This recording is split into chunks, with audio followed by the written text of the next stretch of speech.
Thank you all so much for stopping by today. So I wanted to make this really quick video, y'all, because I'm on the patio. And earlier this season, when I planted this pepper right here, I might have talked about it prematurely.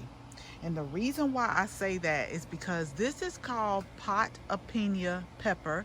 It is a jalapeno pepper that is grown or bred to be grown in containers. I'm pretty sure you can still grow it in ground, but I was at first just like, why is this pepper taking so long? It wasn't doing what I thought it would do. And then I left this on specifically for you all because I'm going to remove it after this, because when this first pepper came on, I was like, I know this going to have to do a little bit better.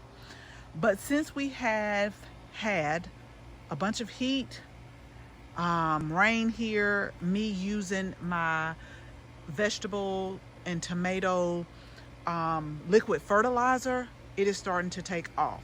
Now, I'm just sharing this with you because we're gonna see by the end of the season, like, make sure you subscribe, because I want to show y'all like all of the peppers that they're supposed to put on, because I'm gonna flash a picture up. When I looked at this, it was like a whole bunch of peppers in a container. And this container, I want to say, is probably about 8 inches long. But as you can tell, I'm getting a close-up. They're starting to get a lot of flowers. They're starting to get way more jalapenos on here. And then I continuously try to feed this about every I'm trying to stay on top of my 2-week schedule, but it's more like, I'm gonna say 2 to 4 weeks. It just depends. But I do see more flowers coming up here.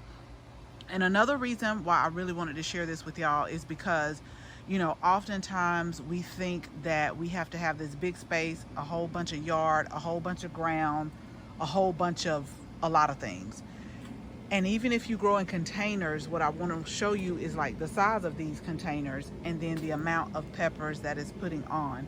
Now, you all know I'm not one for hot peppers, but I do make like the cowboy candy, and I also can a lot of my peppers for family and friends. So we do have regular jalapeno peppers, the plants out in the garden.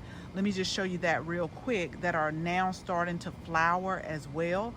But I really wanted to focus on this one and then recap what I said earlier in the season about this plant, because I think I remember saying, all right, now we're gonna see what this gonna do.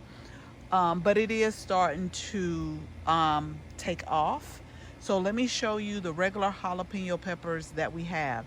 I always grow cayenne peppers in the garden for me and like for medicinal purposes. But again, we do the jalapeno peppers definitely for a reason. I share it with you all this season because of the prices that were for the bell peppers, that I'm growing a whole bunch of bell peppers. Some green, some yellow, some purple, some red. But I'm doing this because I can, and because it's like so much better, and I don't have to pay about $1.89 for a pepper. Now, before I show you the jalapeno peppers, we're getting there, y'all. This is another, these are the snack and bell peppers that we're growing. And this is another pepper that you can grow. It doesn't take up a lot of space, but it's also just confirmation that you don't need a lot of space. I'm not saying that you're going to be able to get enough peppers to last you all season, but the whole point of this is just to begin and to start growing. If you've been thinking about it, or if in your mind you're saying, I'm gonna wait till I move, or I'm gonna wait till I get a bigger space. Let me tell y'all from experience, from someone who was overseas a lot, and we definitely didn't have this amount of space. You sometimes have to be creative, and just these plants right here, they're putting on quite a few peppers.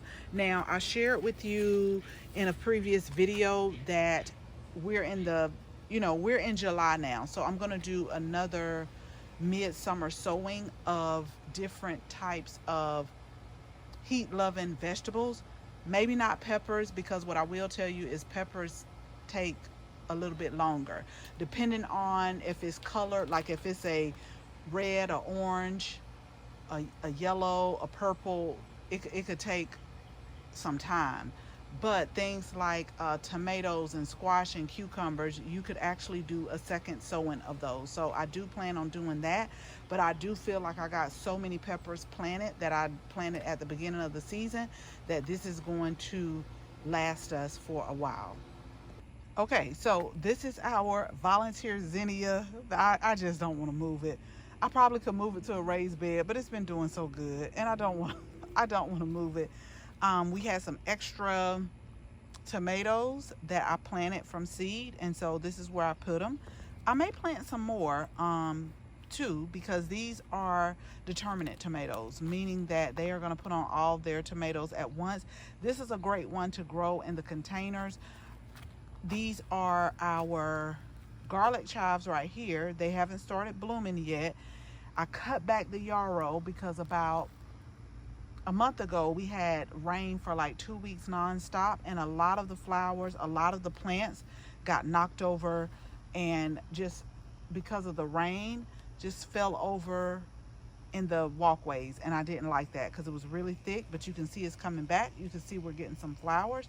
But these are the jalapeno peppers right here, and again, I thought I saw like a little one being formed, but I could be wrong. But I do see a lot of flowers that are being formed on them. Yep, I did, right down here. So these are the 3 jalapeno plants that we have. But again, if you don't have the space, I just shared with you how you can grow them in containers, y'all. And that container is not very big at all.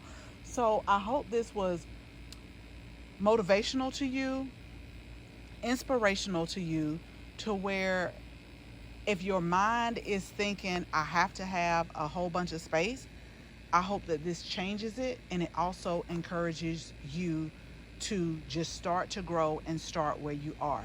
So y'all be sure to hit that subscribe button.